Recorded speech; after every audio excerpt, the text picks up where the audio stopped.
इस वक्त मैं इमरान खान साहब के साथ मौजूद हूँ।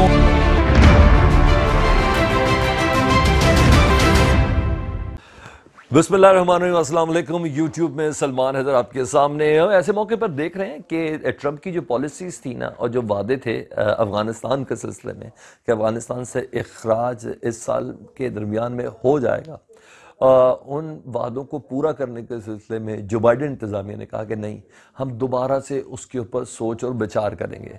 ऐसे मौके पर नई अमरीकी इंतज़ामिया दरअसल क्या जहन रखती है, ऐसे मौके पर पाकिस्तान क्या किरदार अदा कर सकता है, ज़ल्म खलीलज़ाद की नई असाइनमेंट्स क्या हैं और ख़ित्ते में अमन के लिए स्पेशली अफ़गानिस्तान, पुरम अफ़गानिस्तान इस पूरे ख़ित्ते के लिए कितना ज़रूरी है, ये एक अहम सवाल है। और इस सवाल पर अथॉरिटी रखते हैं, किसी तारुफ के मोहताज नहीं, और यह भी है, मकबूल भी हैं और जान भी। उनसे बात कर लेते हैं। इलाके के अंदर नीचे ग्रुप्स कुछ बन रहे हैं ना, यानी स्पेशली अफगानिस्तान के अंदर हमने देखा कि सर्टन अमेरिकी पॉलिसी थी और इस महीने इस साल में अफगानिस्तान से वो फौजें विड्रॉ होनी थी। फिर नेटो के साथ, नेटो ममालिक के जो उधर फौजी हैं उनके साथ अफगानिस्तान की आंसर एक रेजिस्टेंस शुरू हो गई। अफगान तालिबान ने उनको वार्निंग देना शुरू कर दी। फिर जो बाइडेन साहब आ गए तो उन्होंने कहा ट्रम्प वाली डील नहीं चलेगी, हम दोबारा से रीनेगोशिएट करेंगे। फिर अभी पिछले दिनों अमेरिकन सिटकॉम के एक जनरल साहब पाकिस्तान है, आर्मी चीफ से भी मुलाकात हुई और ये सब चीज़ थी। ज़ल्म खलीलज़ाद साहब भी पाकिस्तान आने के लिए तैयार है, आ चुके। ये कितना कितना इम्पोर्टेंट है पाकिस्तान, यानी क्या आपको ऐसा लगता है कि मुस्तकबिल में इस खित्ते के और दुनिया के बड़े फैसले इस पाकिस्तान में होने, इस पूरे रीजन में होने हैं? देखें, दो चीजें हैं। पहली बात तो ये है कि चीन की कंटेनमेंट उनका सबसे बड़ा मसला है, इसलिए कि अगर एक दफा सीपैक चलना शुरू हो गई तो फिर उसको जो आलमी जिसे कहते हैं तहफ़्फ़ुज़ हासिल हो जाएगा। ठीक है, जैसे नहर स्वेज़ बन गई थी ना, ठीक है, सबका रास्ता बन गया था। फिर तो ये नहीं, अब जाहिर बात है जिस वक्त ये जो सीपैक की रोड बनेगी जो ग्वादर से लेके इस पर सिर्फ चीन का माल तो नहीं जाना ना। सही कह रहे हैं, इस पे लोगों का तेल भी जाना है। चीन ने कुछ और चीजें भी खरीदी, श्रीलंका एंटर हो गया, रशिया एंटर हो गया, वो तो खैर बाहर की बात है। आपको पता है कि इस वक्त चाइना से ज्यादा जहां पर रशियन इन्वेस्टमेंट हो रही है, आपकी सारी ऑटोमोबाइल मोबाइल इंडस्ट्री तो उसके पास चले जाती है, सारी वही कंपनियां आ चुकी हैं। मसला ये है कि अब वो चाहते ये हैं कि रोड ही पहले दिन से डोनाल्ड ट्रंप का शिकार हो जाए। ठीक है, उसके लिए उन्होंने 2-3 प्लान्स बनाए हुए। एक तो प्लान ये है कि अफगानिस्तान के अंदर फिलहाल अभी रहा जाए और उसमें अफगानिस्तान में जो लोग जंग लड़ रहे हैं उनको हम बरसरे पैकार रखें, वायलेशन नहीं होगी उस कॉन्ट्रैक्ट की जो तालिबान हमेशा से उनकी आदत है वायलेशन की। ठीक है, दूसरा वो चाहते ये हैं कि कश्मीर का मसला किसी न किसी तरह से 4 प्लान के तहत हल कराया जाए कि एक आजाद रियासत जो है कश्मीर की वो बिल्ट हो जाए, जिसमें इंडिया का कश्मीर भी हो। ये वो वाला इशारा तो नहीं जो खान साहब ने भी पिछले दिनों किया है, आप देखें ना, उससे पूछेंगे खराबी क्या होगी, उसकी खराबी देखे ना। चाइना नहीं चाहता ना वो, ठीक है, हफीज शेख ऐसे नहीं किया। अच्छा, तो वो एक आज़ाद कश्मीर, उसमें 10 साल के लिए अक़वाम मुत्तहिदा आके बैठ गए। ठीक है, उसका मतलब कि अमेरिका आके बैठ गया, तो उसके अंदर गिलगित बल्तिस्तान भी है, उसके अंदर आज़ाद कश्मीर भी है, उसके अंदर कश्मीर भी है, उसके अंदर देसाई प्लेन भी है। तो इसका मतलब है सीपैक तो खत्म हो गया। ठीक, तो चाहते ये हैं कि हम सारे मिल मिला के, ताकि इंडिया जो है एक कश्मीर के गंद से बाहर आए और सुकून में आ जाए, पाकिस्तान जो है वो उसकी तरह की सूरत हाल ना हो और कश्मीर एक आज़ाद। ये एक पुराना प्लान है, इसको 4 टियर प्लान कहा जाता है, जिसके अंदर 10 साल के लिए डी एस्केलेशन होगी तमाम बहन।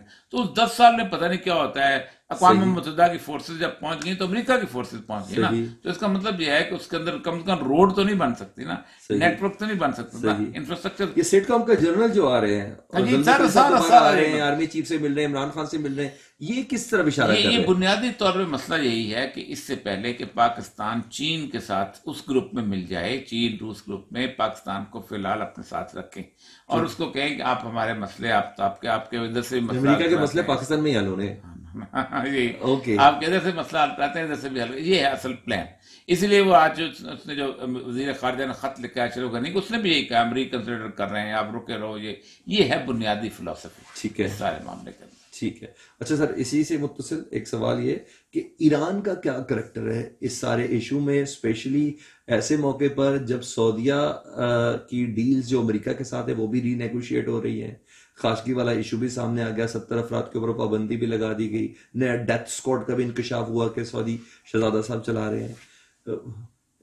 ईरान का इस सिलसिले में कितना अमल दखल है, कितना इंपॉर्टेंट है देखिए ईरान? 2-3 चीजें तो हैं चाइना की इन्वेस्टमेंट जा रही है ना उधर भी? हाँ सब चाइना उसके लूप में आ गया ना, इंडिया निकल गया था ना वहां से, ठीक है। इंडिया 4 बार से देखिए नए इत्तेहाद बनना शुरू हो गए ये चीज, और ये नए इत्तेहादों में अंदर सबसे इंपॉर्टेंट चीज है कि इजराइल जो है ये जिस दिन बना था उन्होंने अपनी एक स्ट्रेटजी तय की थी 3 मुख्तलिफ मामलात के। एक को कहते थे कि जिसे कहते हैं ब्रिटानिका,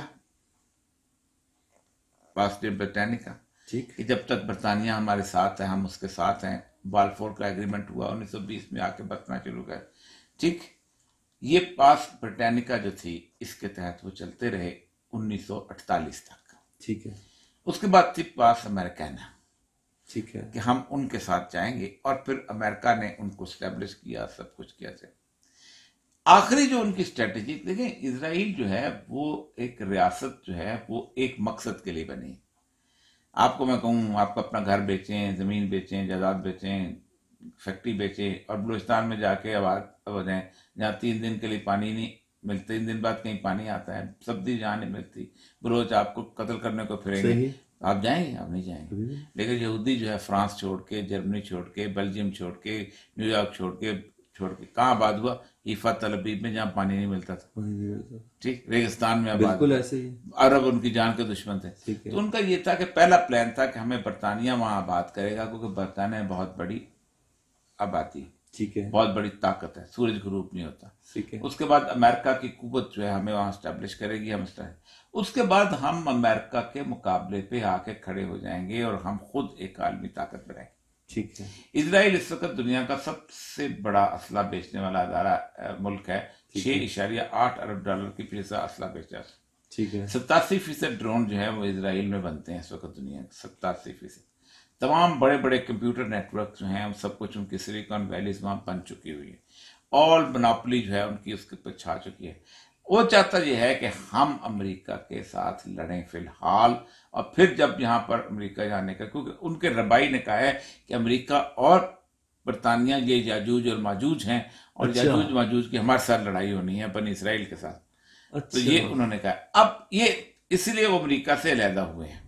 ठीक, अब इत्तेहाद क्या बन रहा है? इजराइल, अरब दुनिया ठीक है, एक तरफ, ठीक है, अमेरिका, यूरोप, ईरान ये एक तरफ। ठीक है, इस सारे के अंदर जो लड़ाई होनी है उसमें सबसे ज्यादा तबाही अरब की, यानी को वैलुल अरब, अरब की तबाही, अरब की तबाही, अरब की तबाही। आपने फरमाया कि एक औरत जो है वो एक देखेगी जूती, वो कुरैश की जूती होगी, और पूछेगी जी कुरैश, तो कुरैश दुनिया में नहीं होगा। ओहो, इतनी तबाही। यानी सऊदी अरब को थ्रेट फील हो गई है। हाँ, तो अब जो लड़ाई है ये बिल्ट होनी। इसराइल समझता ये है कि ईरान और इसकी जब लड़ाई होगी तो मेरी फाइनेंशियल सपोर्ट और सपोर्ट में होगी, तो ईरान जो है ये दोनों आपस में लड़ा के अरब और ईरान जो है तबाह हो जाएंगे, और फिर मेरा इस खत्ते के अंदर इक़्तिदार बन कोई जाएगा। मिडल मैन का किरदार अदा कर सकते हैं? नहीं, कोई इतना मुझे बड़ा नहीं कॉन्फ्लिक्ट तो मुझे नहीं है, अकीदों का ही कॉन्फ्लिक्ट मुझे है। नहीं लगता। अच्छा, कोई नहीं। देखें एक बात बताऊं आपको, जो भी दुनिया में मुसलमानों के ममालिक में घूमा है उसको एक बात ज़हन में है रखनी चाहिए कि अब उम्मत का जो कॉन्फ्लिक्ट है ना वो आखिर ज़मान में तय होना है, पहले पहले नहीं होता। यानी इमाम मेहदी पे कोई और शख्सियत मुझे तो नजर नहीं आती। इसलिए कोई और शख्सियत है भी नहीं। हाँ, और है। भाई साहब आखिरी सवाल, और ये सब क्योंकि मैं खिते में ना जहाँ मैं कंफ्यूज हूँ तो जाहिर बात देखने वाले भी जानना चाहेंगे। हमने पिछले दिनों में ना हमने देखा मोहसिन ज़ादा साहब की को कत्ल किया गया ईरान के अंदर। 1000 टन हैवी मशीन गन उधर मंगवाई गई। ईरानी गद्दार भी उसके अंदर कुछ शामिल थे, लेकिन बेसिकली इजरायली ब्रेन था। फिर हमने 29 जनवरी को, गालिबन 28 या 29 जनवरी को हमने इजरायली एम्बेसी के बाहर एक क्रैकर धमाका हुआ था उनके सिक्योरिटी अताशी के ऊपर। इसराइल ने फौरन ईरान पे इल्ज़ाम लगा दिया। फिर एक शिप के ऊपर भी इल्ज़ाम लगाया कि हमारा जो लोडर शिप था उसको भी 2 सुराख किए तो ईरान ने किए। और फिर इंडियन मीडिया ने ईरान पे इल्ज़ाम लगाना शुरू कर दिया। ये किस तरफ ट्रेंड का इशारा कर रहा है कि इंडिया चाह बहार का यौम भी मना रहा है, यौम चाह बहार भी मना रहा है, और उसके बाद ईरान कह रहा है इंडिया हुकूमत हम पे नहीं इल्जाम लगा रही, लेकिन आपने वो तमाम हरकतें की हैं जो एक चीप कंट्री कर सकती है। इंडिया के बारे में एक बात याद रखें कि इंडियन फिलॉसफी जो है ना चाणक्य वाली, वो यही है कि आप दोस्त रखो। वो जो अंग्रेज ने मुहावरा बनाया था ना, बड़ा अच्छा था कि बगल में छुरी और मुंह में राम राम। ठीक। ये अंग्रेज का बनाया मुहावरा है, ठीक। फोर्ट विलियम कॉलेज में बनाया हुआ था। ठीक। उसने। ये मुहावरा बुनियादी तौर पर इसलिए चाणक्य की फिलॉसफी से निकला था। ठीक है। देखें 1967 में जब इजराइल ने फतह किया है ना, जब अरबों को शिकस्त दी है, ठीक है। तो उन्होंने फ्रांस में जश्न मनाया था। ठीक है। तो डेविड बिन गुरियान ने तकरीर करते हुए कहा था, देखो बात सुनो, पूरी दुनिया में हमारा एक ही आइडियोलॉजिकल इक्वल है, वो पाकिस्तान है। क्योंकि हम भी नजरिए की बुनियाद पे बने हैं, वो भी नजरिए की बुनियाद पे बने हैं। याद रखो, पाकिस्तान को कभी फ्लरिश ना होने देना, और हमारा बेहतरीन एलाई जो है वो भारत बनता है, क्योंकि इस आइडियोलॉजिकल इक्वल का मुखालिफ हुआ है। इसलिए भारत के साथ तल्लुकात कायम रखना और सब कुछ रखना। ठीक है। आप देखें, इंडिया इसराइल इंडिया को नहीं छोड़ सकता, इंडिया इसराइल को नहीं छोड़ सकता। Natural law. Natural. Okay okay. और सर साइन ऑफ दे रहे हैं, जब आपने कहा कि इमाम महदी और इमाम ज़मान तक ये मामला चलेगा, आपको मुस्तकबिल करीब में लग रहा है? मुझे बहुत नजदीक लग रहा है, क्योंकि जाहिर बात है जो जंग होनी है, ठीक है, ये जंग दिनों की नहीं घंटों की जंग होनी है। यानी हम बेबसी से निकल जाएंगे, चीजें क्लियर देखना चंद दिन। बहुत शुक्रिया और ये साहब, अल्लाह आपको सलामत रखे, आपने इतना कीमती वक्त दिया। मैं साइन ऑफ क्या करूं, और ये साहब ने तमाम सवालों का जवाब दे दिया। आखिर में आपसे रिक्वेस्ट है कि इस चैनल को पहली बार देख रहे हैं तो काइंडली सब्सक्राइब कर दें, अगर बेल आइकॉन दबा दें तो कमाल ही बात हो जाए। आने वाले दिनों में औरिया साहब और दीगर तज़कियाकार मेरे साथ मौजूद भी होंगे। आपका बहुत शुक्रिया, आपने अपना वक्त निकाला। पाकिस्तान जिंदाबाद।